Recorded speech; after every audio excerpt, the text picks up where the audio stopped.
Justice has been served. Today we look at a major development in our justice sector. Plus, in the final days of Earthquake Awareness Month, we have some more information to share about this natural disaster. Hi, I'm Adrian Atkinson. Welcome to the pages of Jamaica Magazine. We have all these and so much more for you today, so do stay with us. Looking to enhance your professional skills and competencies with training of the highest quality? Then apply today to the Justice Training Institute, JTI. JTI offers certificate courses in computer applications, CSEC Math and English, financial crimes investigation, courtroom protocols and procedures, diplomas in paralegal studies, court reporting, and more. For more information, call 928-4624, visit us at 4 Camp Road, or go to the website jti.edu.jm. The Justice Training Institute, training for improved performance. Good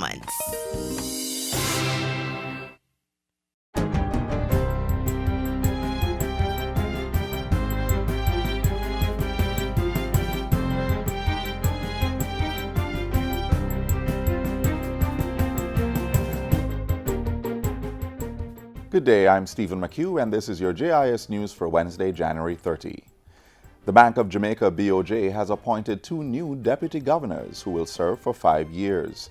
In a statement Tuesday, the central bank said Natalie Haynes and E. George Roper had been promoted to the executive management team effective February 18. Mrs. Haynes, who is the head of BOJ's Banking and Marketing Operations Division, will have strategic oversight for 2 new portfolios, banking depository and currency operations, as well as financial markets infrastructure. Mr. Roper, who leads the institution's National Risk Assessment Program, will have responsibility for strategic oversight of finance and administration, as well as the information technology and records management portfolios. Land has been cleared for construction to start a new barracks to house 250 members of the Jamaica Constabulary Force in Montego Hills, St. James. This complements work on a new Jamaica Defence Force barracks near Flanker, which will house the 700-strong 2nd Jamaica Regiment. They are part of government's assurance of continued security presence once the state of emergency imposed on the 2nd city expires tomorrow. Montego Bay Mayor Homer Davis reiterated government's promise following a recent meeting with senior security force officials. If you think you had seen police action, you wait until after the 31st of January and you will see police action. That means the police will be everywhere.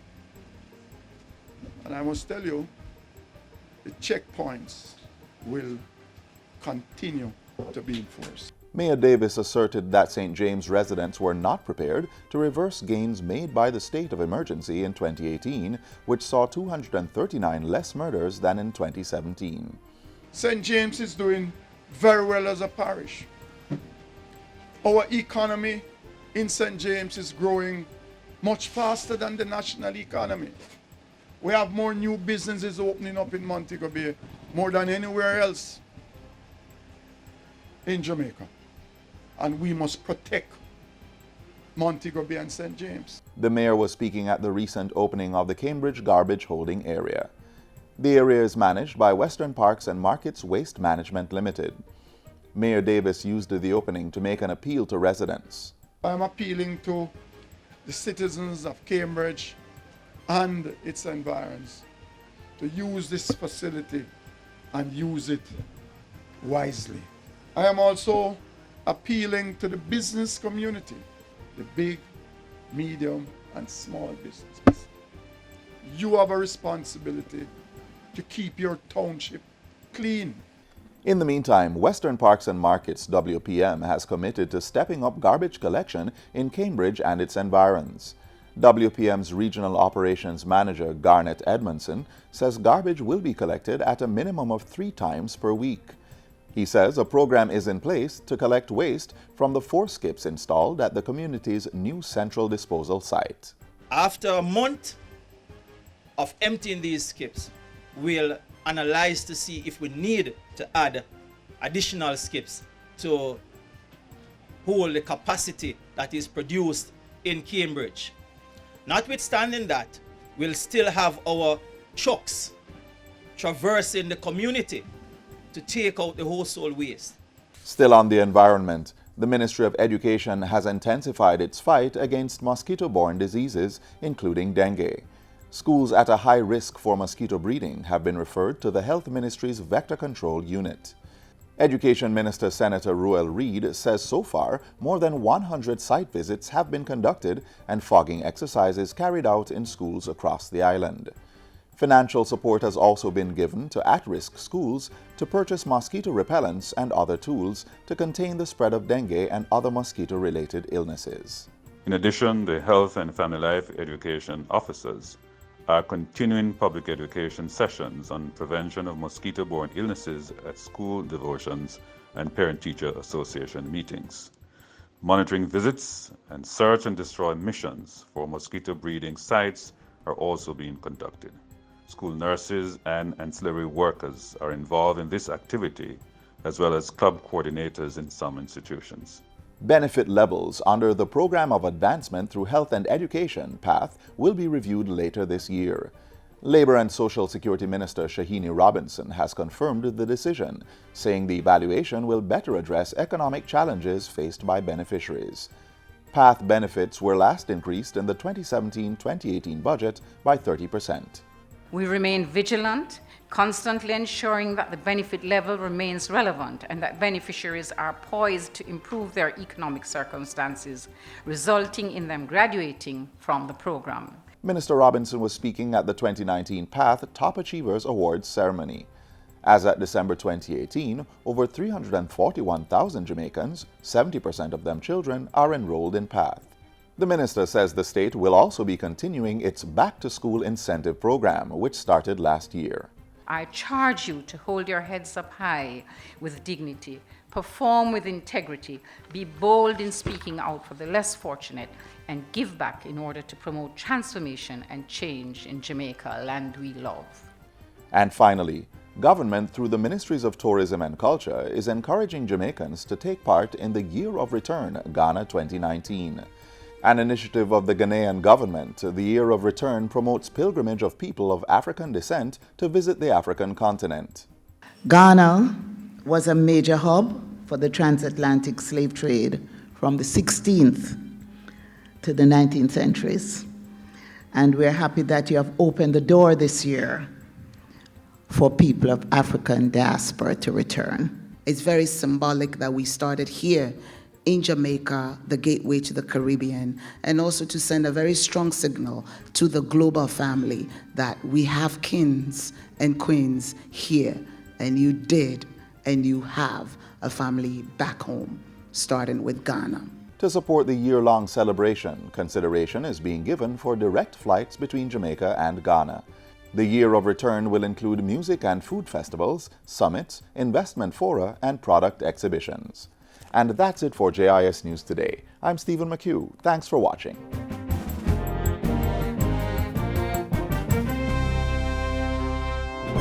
$650 students, $100 million.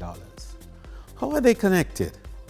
Through the Hospitality and Tourism Management Program offered at 32 high schools across the island. It's a 2-year program to equip future tourism workers with the requisite skills to meet the demands of the growing global industry. Graduates will be certified by the American Hotel and Lodging Educational Institute and received an associate degree from a local college. We're building a resilient tourism industry through human capital development. A new face of justice. It's a constant phrase used by members of the Justice Ministry and one that is being achieved. As part of that, let's look at the latest facelift to the Court of Appeal.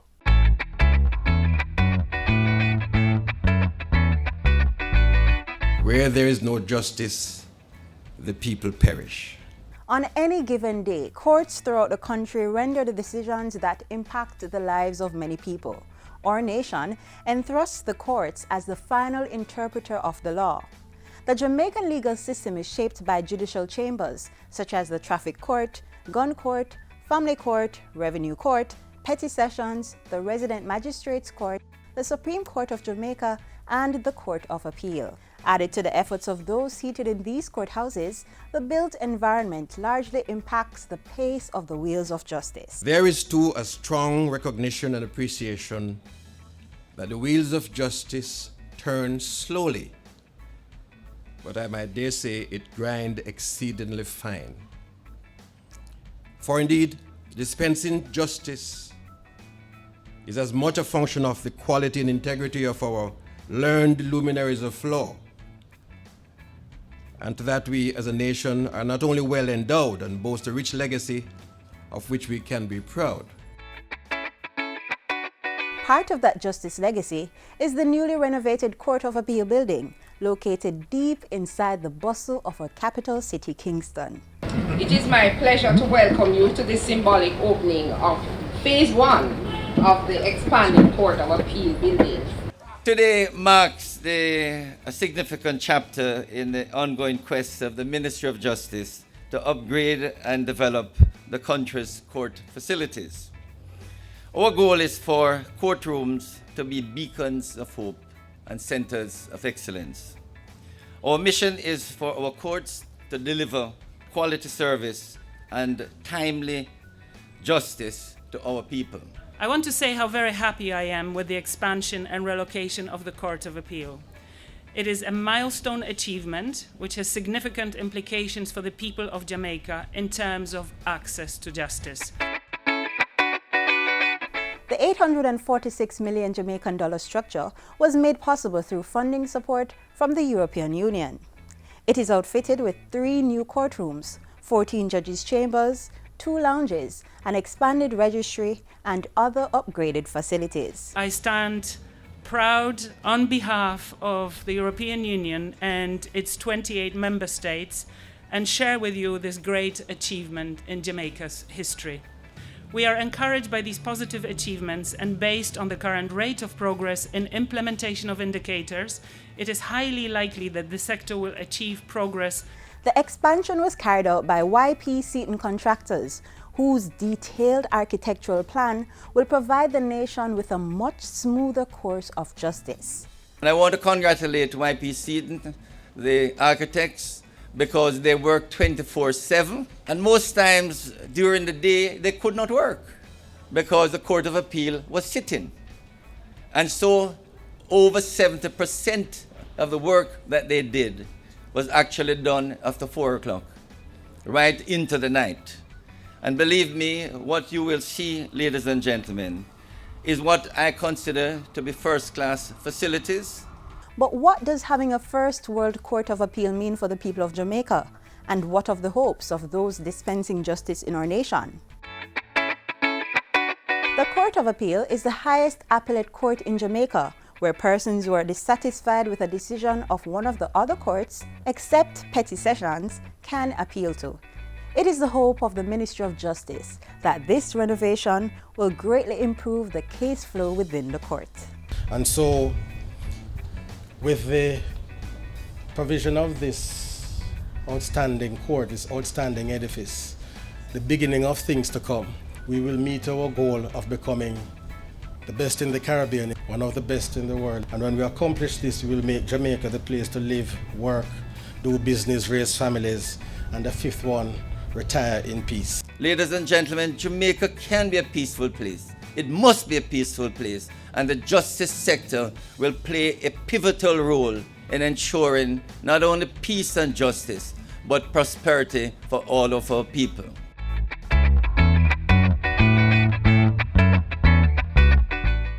And with more work coming out of the justice sector, the Ministry of Justice has been moving ahead with its mediation and conflict resolution sessions across the country. Today we bring you some tips on how to resolve conflicts within the work environment.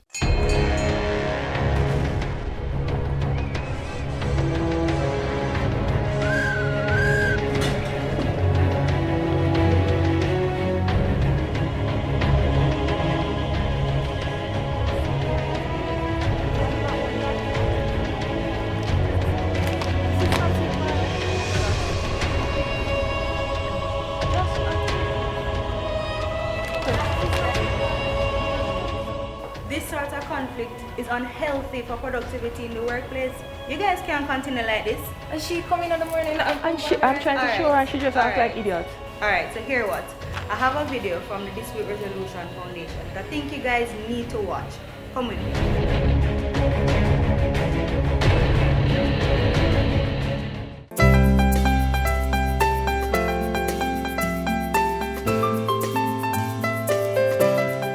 A conflict is at its most fundamental a disagreement. Workplace conflict has a number of significant impacts. There's a cost to conflict at the workplace. So someone seeing a dispute between two employees or between employees and the employer being played out in public might be inconvenienced by what is happening, but they're unaware of what's the cost.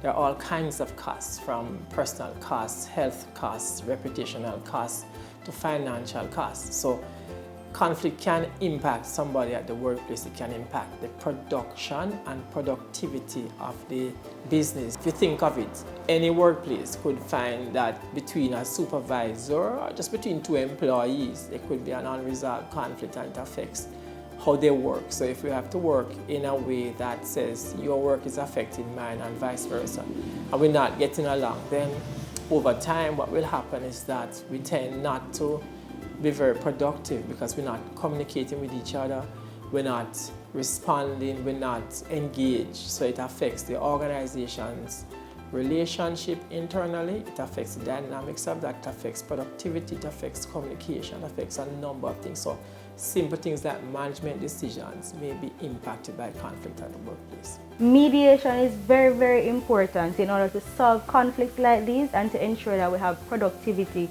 Conflict resolution is a very broad term used to describe different approaches to try and manage conflict when conflict occurs. So mediation is just one of those processes, a very structured process in which a neutral third party who is trained helps disputing parties to come to a resolution of their dispute. Now, at the workplace, that will be helping them to negotiate. So they may be unable to negotiate by themselves, so they may get somebody who is external to each of them to help them to resolve that dispute, and that person would play the role of a mediator. So guys, this is where I come in, to sit with you both and to discuss the issue further. But before we get to the meat of the matter, there is just one more point to note. Now, in order to do that, the mediator has to have some very effective communication skills. So how does the mediator communicate? And communicate in a way that includes both verbal and non-verbal, but at the same time interpreting what is it that the verbal and non-verbal cues that are coming from the parties. What are those cues saying? So the mediator has to be very effective at communication. Now, helping the parties to communicate may be a part of the communication, the larger communication skills of the mediator. However, at a particular point in time, mediator has to help the parties to negotiate. So the mediator has to be au fait with what negotiation is about, how are the parties negotiating, and help them to be able to negotiate in a way that settles the dispute that they have. Alright, so as you guys can see, conflict, it's not new. Today was probably the first for you guys, and it maybe won't be the last. But based on the video that you've just seen, you can now tell the true effect of what conflict can do within the organization. So you see, it's very important for you to practice mediation and proper conflict resolutions. Now, having seen or heard all of that, what really happened today?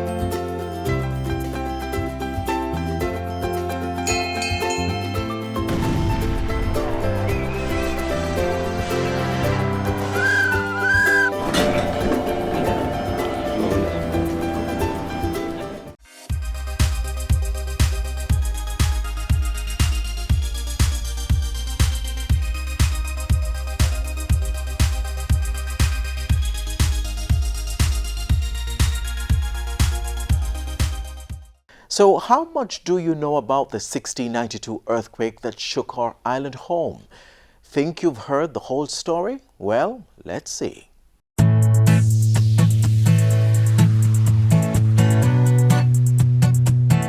It's been over 300 years, and marks of the 1692 earthquake still linger on the city it struck the hardest. Port Royal was one of the busiest and wealthiest ports of the West Indies and infamously labeled the wickedest city of the period, owing to its reputation for piracy and smuggling. But when 1692's powerful quake struck the area, it submerged most of Port Royal under 40 feet of water. There were 3 separate shocks with increasing intensity, and that's the story that many know. But the wrath of the earthquake spread far beyond that city, even onto a place called Judgment Cliff in St. Thomas. The cliff is seated in the Landaway community, and if you look closely, you'll notice that a section of it is completely gone. Judgment Cliff got its name from the story of how an entire community was wiped out during the 1692 earthquake. That story has passed down through generations in the community, and it's one residents readily recount to curious visitors. The Judgment Cliff, I was informed that they used to have a plantation up there run by a serious, wicked slave master. Imposed draconian measures on the farmers, and one of the reasons why they resided on the cliff, that in case the slave wanted to run away, they would have difficulty in doing so. The place collapsed. I guess during the same time Port Royal earthquake was taking place. That was 1692. Them say when it happens at night, well, what I really know is they say a man, a rooster, and a bull save. The man gone out, gone wild. The rooster fly off of the roost. The bull broke down the pen, gone out, gone wild, same like the man. Understand? It was a plantation to people who lived there too. Everybody get covered out. It's a history long written, but Judgment Cliff stands as just one example of the aftermath of an earthquake. And as scientists warn of the possibilities of an increase in earthquakes globally, it's a history that could easily be repeated. In the Caribbean, we can say we had our fair share of seismic activities. Research has shown that Jamaica is usually exposed to about 200 earthquakes per year, most of which are small and may not be felt by humans. Despite achievements in seismology, it is still not possible in the true sense to predict the occurrence of an earthquake.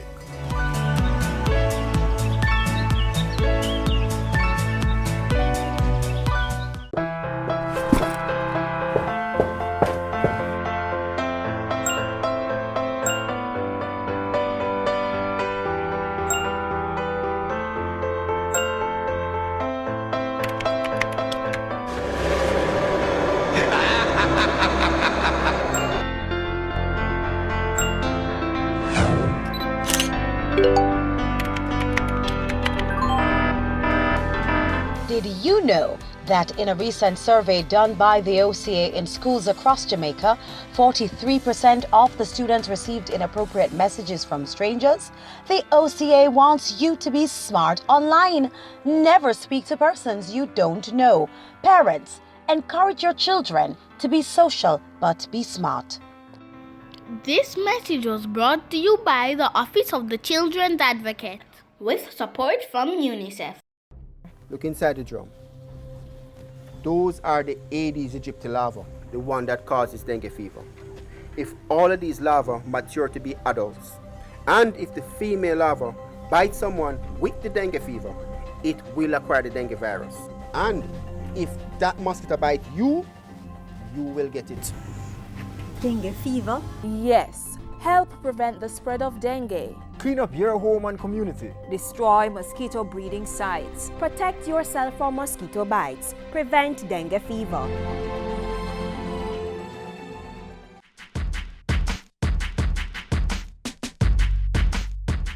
It's something that is often said, but we can't stress enough how important it is to take action during an earthquake to safeguard your life. As we slowly close off Earthquake Awareness Month, it is still critical that we take action all year long. Here are some tips on what to do during an earthquake.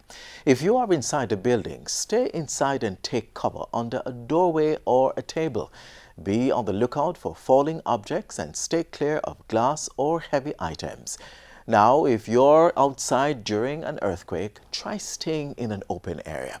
And by all means possible, avoid high buildings, utility poles and trees, or just about anything that may fall. And always remain calm. But in the meantime, we're encouraging schools and work offices to conduct regular earthquake drills and inspect their buildings often. Join in the effort as we all work to make our country the place of choice to live, work, raise families, and do business.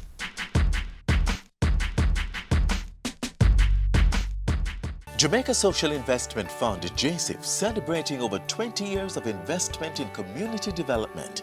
JSIF has forged relationships with international funding partners as well as private and public sector entities. Let us continue to invest to reduce vulnerabilities. Let us build our social capital and resilient infrastructures to ensure full participation in Vision 2030. JSIF, investing for community development.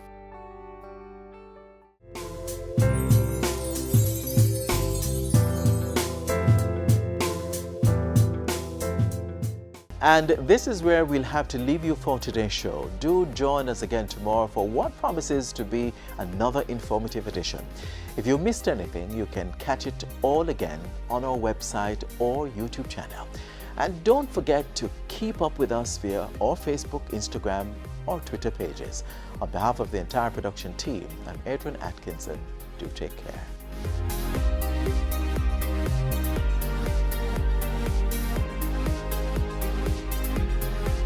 This has been a production of the Jamaica Information Service, the voice of Jamaica.